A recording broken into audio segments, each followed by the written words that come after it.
Hello guys. अब हम second part में इसकी इंस्टॉलेशन करने जाएंगे, जो कि मैंने इमेज पहले से ही ये डाउनलोड कर रखी थी, जो कि मेरे डाउनलोड फोल्डर में मुझे ये अवेलेबल नज़र आ रही है। तो इसका इंस्टॉलेशन हम एक ESXi सर्वर पे करेंगे। ESXi सर्वर पे मैं यहाँ पे लॉगिन लूँगा, जो कि मेरे पास पहले से एक ESXi server bear metal already running में है। तो मैं उस सर्वर पे लॉगिन लेने जा रहा हूँ।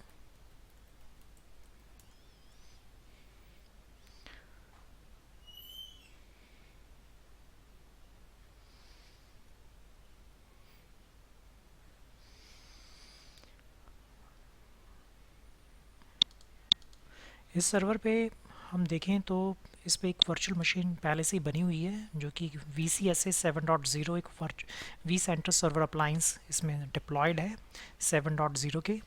तो मैं इसमें एक और VM क्रिएट करने जाऊंगा, जो कि ये ओपन फाइलर के लिए बनेगी। तो मैं इस मशीन का नाम ओपन फाइलर रखूँगा।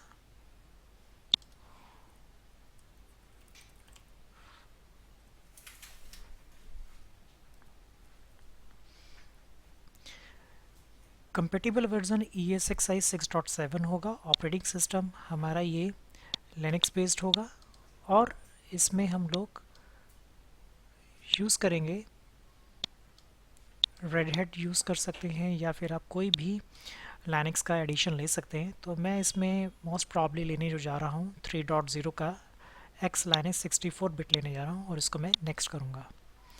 उसके बाद की डेटा स्टोर, जहाँ पर ये वर्चुअल VM का जो डेटा स्टोर होगा वो कहाँ पे होगा, तो मेरी मशीन के अंदर 500 GB की हार्ड डिस्क लगी हुई है SSD, जिसके अंदर मैं ये कैपेसिटी मुझे 469.5 GB मुझे अवेलेबल है, और 429.02 GB फ्री स्पेस अभी नज़र आ रहा है। तो मैं इसी स्टोरेज को सेलेक्ट करूँगा, नेक्स्ट करूँगा।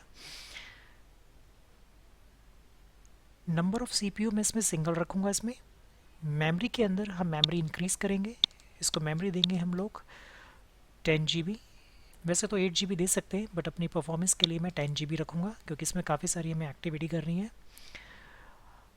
मेमोरी को जब मैं एक्सपेंड करता हूँ तो इसमें रिजर्व ऑल गेस्ट मेमोरी को लॉक भी कर सकता हूँ, बट मुझे ऐसा नहीं करना है, क्योंकि ये होम इन्वायरमेंट है, तो इसमें मुझे इतनी कोई ज़्यादा नहीं है कोई इशू। हार्ड डिस्क की अगर बात करें तो हार्ड डिस्क में इसमें थिक प्रोविज़न लेज़ी ज़ीरो और थिक प्रोविज़न एगर ज़ीरो, तो मैं इसको थिक प्रोविज़न एगर ज़ीरो लूँगा, और इसको हार्ड डिस्क की जो कैपेसिटी हम रखेंगे 16 GB। इसमें एक हार्ड डिस्क और ऐड करने जाऊँगा मैं। तो यहाँ पे एक ऐड हार्ड डिस्क का एक ऑप्शन आएगा, न्यू स्टैंडर्ड हार्ड डिस्क, इसको सेलेक्ट करूँगा, और हार्ड डिस्क की कैपेसिटी यहाँ पे मैं डिफ़ाइन करने जा रहा हूँ 300 या मोर देन 300 से ज़्यादा। तो मैं यहाँ पर लेता हूँ नियर अबाउट 400 डिस्क स्पेस में यहाँ पे लूँगा मैं इसमें, और इसको रखूँगा थिन प्रोविजनिंग में, क्योंकि डेटा हमें 400 GB नहीं रहेगा, इससे लेस देन डेटा रहेगा, बट ओवरऑल ये एक हार्ड डिस्क की कैपेसिटी हमें शो करेगा 400 GB। उसके बाद हम लोग यहाँ पे एक नेटवर्क अडेप्टर चूज़ करेंगे। तो नेटवर्क अडेप्टर लेते समय यहाँ पे हमें ध्यान रखना है कि हमारा जो इन्वायरमेंट होगा वो VMX नेट 3 का अडेप्टर होना चाहिए, जिसमें हाई परफॉर्मेंस हमें थ्रूपुट मिलेगा। और मैंने पहले से एक डिस्ट्रीब्यूट स्विचेस पे नॉट डिस्ट्रीब्यूट स्टैंडर्ड स्विच के ऊपर हम लोगों ने पहले से ही पोर्ट ग्रुप बनाए हुए हैं, जिसका नाम दिए हुए नेस्टेड मैनेजमेंट या नेस्टेड ट्रंक के नाम से। तो मैं इसको ट्रंक पे क्लिक करूँगा और ट्रंक का मेंबर बनाऊँगा। इंस्टॉलेशन करने से पहले जब मैंने PPTs में आपको बताया था कि इसमें जो हार्ड डिस्क हम यूज़ करेंगे वो बेसिकली आपकी हार्ड ड्राइव जो होनी चाहिए ID होनी चाहिए, ना कि आपकी SCSI या फिर आपकी अदर कोई हार्ड ड्राइव नहीं होनी चाहिए। तो हमें दोबारा से मेक श्योर करना होगा कि हार्ड डिस्क हमारी ये कौन सी है, ID है या SCSI है। तो यहाँ पर ऑप्शन हम चूज़ करेंगे ID कंट्रोलर, और उसके बाद इसको मास्टर रखेंगे हम लोग। सेकेंड हार्ड ड्राइव को भी हम चूज़ करेंगे, और उसको भी हम लोग असाइन करेंगे। ये हार्ड ड्राइव हमारी SCSI कंट्रोलर की बजाय ID कंट्रोलर 1 में आएगी। CD-ROM DVD-ROM की अगर हम बात करें तो वो हम लोग सेलेक्ट कर सकते हैं। तो इसमें CD DVD-ROM आपको यहाँ नज़र आएगा होस्ट डिवाइस में या डेटा स्टोर से। अभी तो हम होस्ट डिवाइस से सेलेक्ट करेंगे, और उसके बाद हमें या तो होस्ट के ऊपर कनेक्ट की वहाँ से उसको उठा सकते हैं, या फिर हम इसको यहाँ से सेलेक्ट करके डेटा स्टोर ISO से भी हम लोग इसको इमेज को रख सकते हैं इसमें। बट अभी हमारी इस हाइपरवाइज़र के इंटरनल स्टोरेज के अंदर हमने अभी तक उस आईएसओ इमेज को कॉपी नहीं किया है। या तो यहाँ पे अपलोड के टैब पे हम क्लिक करें और उसके बाद ओपन फाइलर की इमेज को यहाँ पर हम लोग अपलोड कर सकते हैं। तो मैं ओपन फाइलर लिखूँगा तो मुझे ये इमेज का नाम यहाँ पे नज़र आएगा। उप्स, ओपन फाइलर।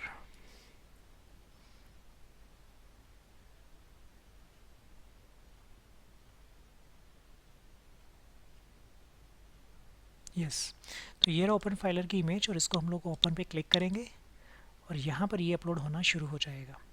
जैसे ही कंप्लीट अपलोड हो जाएगा उसके बाद फिर हम लोग इस इमेज को सेलेक्ट करेंगे इसकी इंस्टॉलेशन करने के लिए।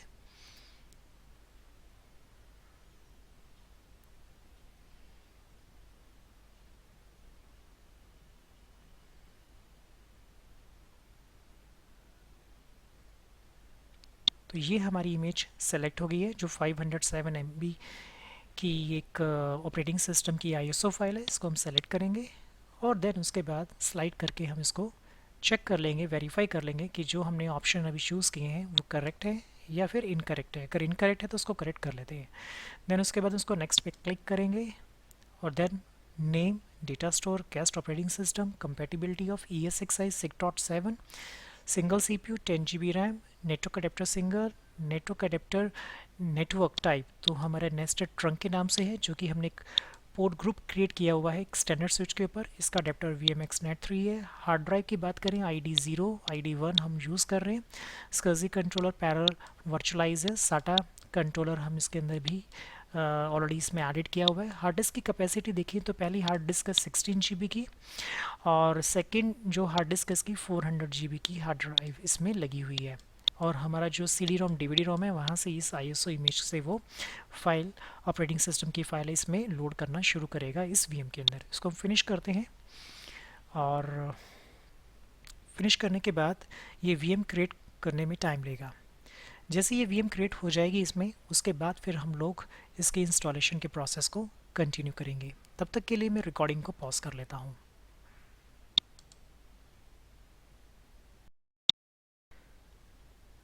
ये हमने अपनी इस VM को यहाँ पे क्रिएट कर लिया है और VM क्रिएट होने के बाद हम इसकी प्रॉपर्टी ज़रूर चेक करेंगे।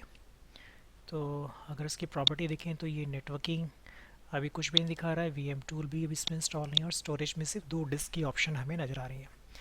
CPU में single CPU, 10 GB RAM, 16 GB की फर्स्ट हार्ड ड्राइव, 400 GB की सेकेंड हार्ड ड्राइव है। USB नेस्टेड ट्रंक में हमें नेटवर्क नज़र आएगा। वीडियो कार्ड 4 MB शो कर रहा है और ISO इस इमेज के थ्रू ये बूट होगा। तो हम इसको पावर ऑन करने जा रहे हैं इस मशीन को। इस VM पे जैसे हमने क्लिक करा तो ये बूट होनी शुरू हो गई है और इसमें सबसे पहले आता है कि इंस्टॉलेशन कैसे करनी है। तो आपको सिर्फ प्रेस एंटर करना है। तो ग्राफिक बेस्ड इंस्टॉलेशन हम करने जा रहे हैं इसमें।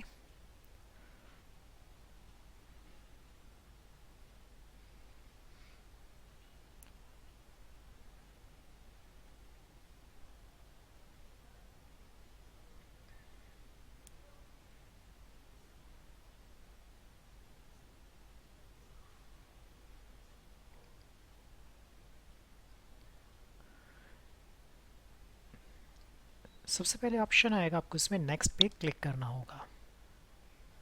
अगर आपका माउस इसके अंदर इंटरनल वर्क नहीं करता है तो आपको सिंपल सा तरीका इसमें फॉलो करना है। टैब टैब से नेक्स्ट होगा और शिफ्ट टैब से आप उसको बैक पे क्लिक कर सकते हैं। तो अभी मैं टैब यूज़ कर रहा हूँ और देन स्पेस बार प्रेस करूँगा तो मुझे यहाँ पे नज़र आएगा US English.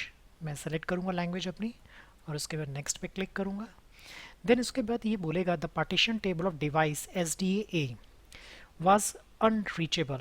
To create a new partition, it must be initialized, causing the loss of all data on this drive. अगर इस ड्राइव को हम एक्टिवेट करते हैं जिसके अंदर कोई भी पार्टीशन टेबल नहीं है, उस पर रीचेबल नहीं हो पा रहा है, तो ये इसको एक तरीके से क्लीन करके एक रॉ हार्ड डिस्क बना देगा। तो अभी इसको मैं यस पे क्लिक करूँगा तो इसने कर दिया। सेकेंड मैसेज फिर आएगा ये, क्योंकि जितनी नंबर ऑफ हार्ड ड्राइव होंगी उतनी बार ये मैसेज अपीयर होगा। The partition table on device SDA B, तो ये सेकेंड हार्ड ड्राइव है, इसके लिए भी मैं यस ही यूज़ करूँगा। और उसके बाद मुझे ये दोनों हार्ड ड्राइव मुझे यहाँ पे नज़र आएंगी। तो सबसे पहले अभी हम लोग तीन अलग अलग पार्टीशन बनाएंगे, बूट, रूट और स्वैप।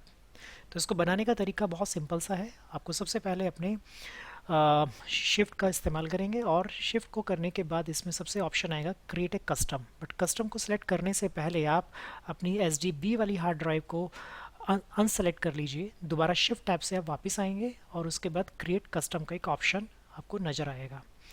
उसके बाद इसमें आप यहाँ पर नेक्स्ट पे क्लिक करेंगे। आप नेक्स्ट पे क्लिक करने के बाद आपको यहाँ पर दो हार्ड ड्राइव्स नज़र आएंगे, 16 GB और आपको एक 400 GB की। तो हम सबसे पहले अपनी SDA हार्ड ड्राइव को सेलेक्ट करेंगे, जो कि SDA के अंदर हमारे ये पार्टीशन क्रिएट होंगे। मैं शिफ्ट टैब दबाकर वापस जाऊंगा, न्यू पे क्लिक करूंगा, स्पेस बार दबाऊंगा, तो एक सबसे पहला पार्टीशन होगा बूट पार्टीशन। तो बूट पार्टीशन को आपको डाउन एरो की से आप जितनी बार डाउन एरो की करोगे तो आपका माउंट पॉइंट चेंज होता जाएगा। और फाइल सिस्टम आपका ext3 ही रहेगा। आपको सबसे पहले अपना SDA को सेलेक्ट करना है और उसके बाद उसका साइज 100 MB हम उसको रखना चाह रहे हैं। 100 MB एक तरीके से बूट सेक्टर होगा जिसमें आपकी सारी फाइलें बूटिंग की इसमें स्टोर होंगी। और इसको एज ए हम लोग force to be primary partition हम इसको बनाएंगे और उसके बाद इसको ओके पे क्लिक कर देंगे। तो ये पहला पार्टीशन हमारा रेडी हो गया है। अब हम सेकेंड पार्टीशन क्रिएट करेंगे। अब ये पार्टीशन होगा रूट पार्टीशन। तो रूट के लिए स्लैश होता है खाली, ext3 रहेगा और ये अंडर बनेगा SDA के। तो यहाँ पर आप कैपेसिटी डिफाइन कर सकते हो। मैं इसमें कैपेसिटी इसमें डिफाइन करने जा रहा हूँ 4096। ये फिक्स साइज रहेगा। हम इसको प्राइमरी पार्टीशन इस बार नहीं बनाएंगे, सिर्फ इसको फिक्स साइज चूज़ करके इसको ओके पे क्लिक कर देंगे हम लोग। तो ये सेकंड पार्टीशन रेडी हो गया। लास्ट पार्टीशन होगा स्वैप पार्टीशन। जैसा कि मैंने लास्ट वीडियो में बताया था, स्वैप एक पार्टीशन होता है जिसमें अगर फिज़िकल मेमोरी के पास अगर एप्लीकेशन एग्जीक्यूट करने के लिए मेमोरी स्पेस कम पड़ जाता है तो इस फिज़िकल पार्टीशन को ऐसे स्वैप मेमोरी पार्टीशन बनाया जाएगा जिसमें वो एप्लीकेशन एग्जीक्यूट हो सकती हैं। तो यहाँ पे हम न्यू पे क्लिक करेंगे और इसमें माउंट पॉइंट इस बार हम सेलेक्ट नहीं करेंगे, फाइल सिस्टम में जाएंगे। फाइल सिस्टम में ऑप्शन होगा स्वैप का और इसके बाद SDA को चूज़ करेंगे। और यहाँ पर हम लोग जितनी भी रैम अगर आपने ली है 10 तो आप उसका डबल कर सकते हो। बट फ़िलहाल अभी मैं अपने इन्वायरमेंट के अंदर मैं इसको 8192 ही असाइन करूँगा और ये भी फिक्स साइज है। और उसके बाद इसको मैं ओके पे क्लिक कर देता हूँ। अगर हम ये देखें तीन पार्टीशन आपको ऊपर टॉप में नज़र आएंगे, 16 GB में 100 GB का और उसके बाद आपको 8 GB का और एक 4 GB का आपको स्पेस नज़र आएगा। बाकी सेकेंड हार्ड ड्राइव है जिसमें 400 GB की कैपेसिटी है, वो अभी हम उसको यूज़ नहीं कर रहे, वो एज ए डेटा स्टोर के लिए हम उसको यूज़ करेंगे। तो इसके बाद हम इसको यहाँ पे नेक्स्ट प्रेस करेंगे और सेम एज इट इज़ रखेंगे, कुछ भी चेंजेस नहीं करना है हम लोगों को, सिर्फ हम इसको नेक्स्ट पे क्लिक करना है। नेक्स्ट पे क्लिक करने के बाद ये आपसे पूछेगा कि या तो आपको IP ऑटोमेटिक मिले नेटवर्क अडेप्टर को DHCP सर्वर से। अगर आपके इन्वायरमेंट में है तो आप DHCP यूज़ कर सकते हो, अदरवाइज़ आप इसको फिक्स जिसे कहते हैं स्टैटिक मैनुअल IP वो हम असाइन करेंगे। तो मैं इसको IP असाइन करने जा रहा हूँ 172.16.1.232 और इसका जो सबमिट मास्क होगा मेरे होम लैब के अकॉर्डिंगली मैं इसको 23 डिफाइन करूँगा।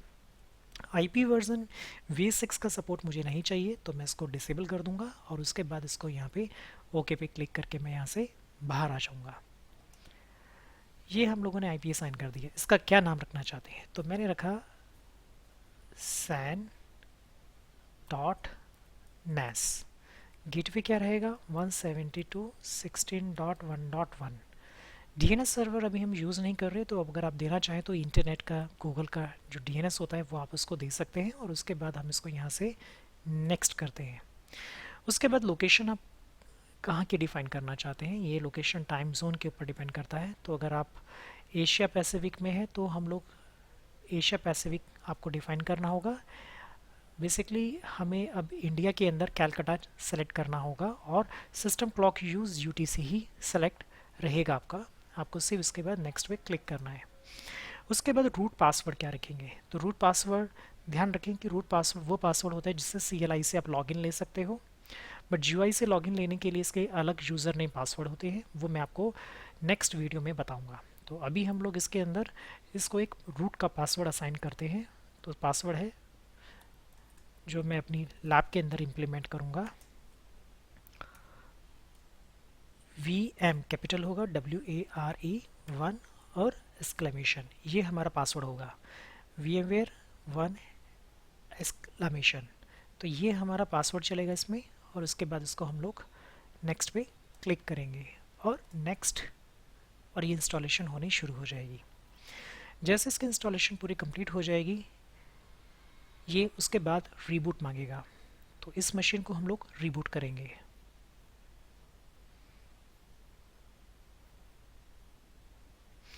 इसके इंस्टॉलेशन में काफ़ी टाइम नहीं लगता है, ये बहुत तेज़ी से, ये बहुत फास्टली डिप्लॉय हो जाती है VM आपके इन्वायरमेंट में, और उसके बाद आप इसको यूज़ कर सकते हैं। तो जैसा कि आप लोग देख पा रहे हैं कि ये इंस्टॉलेशन इसकी कंप्लीट हो ही गई है। इसके बाद इसको रीबूट चाहिए, तो हम इसको रीबूट कर देते हैं।